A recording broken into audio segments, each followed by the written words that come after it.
ফাজাইলে তাবলীগ, পৃষ্ঠা নাম্বার 11, প্রথম পরিচ্ছেদ। বরকতের জন্য আমি আল্লাহ তাআলার বরকতময় কালাম হইতে কিছু আয়াত তর্জমা সহ পেশ করিতেছি।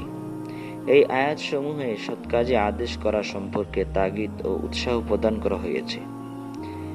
ইহা দ্বারা অনুমান করা যাইবে যে আল্লাহ দরবারে এই কাজের এহতেমাম ও গুরুত্ব কত বেশি, যে কারণে নিজ কালামে পাকে বারবার বিভিন্নভাবে ইহাকে উল্লেখ করিয়াছেন।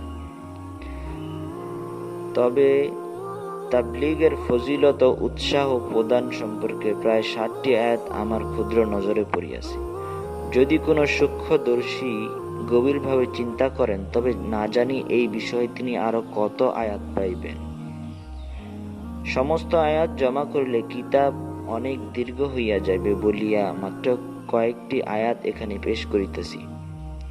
আল্লাহ তাআলা বলেন, ক্বালাল্লাহু আন্না ইসমুহু ওয়া মান আহসানু ক্বাওলাম মিম্মান দাআ ইলাল্লাহি ওয়া আমিলা সালিহান ওয়া ক্বালা ইন্নানী মিনাল মুসলিমিন। অর্থ, ওই ব্যক্তির কথা হইতে উত্তম কথা আর কাহার হইতে পারে যে মানুষকে আল্লাহর দিকে ডাকে এবং নিজে নেক আমল করে ও বলে যে নিশ্চয়ই আমি মুসলমানদের মধ্য হইতে একজন।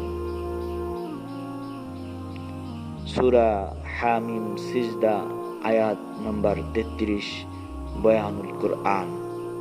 আজকের জন্য এই পর্যন্তই দর্শক। আগামীকাল আবার পাচ্ছেন 12 নম্বর পৃষ্ঠা।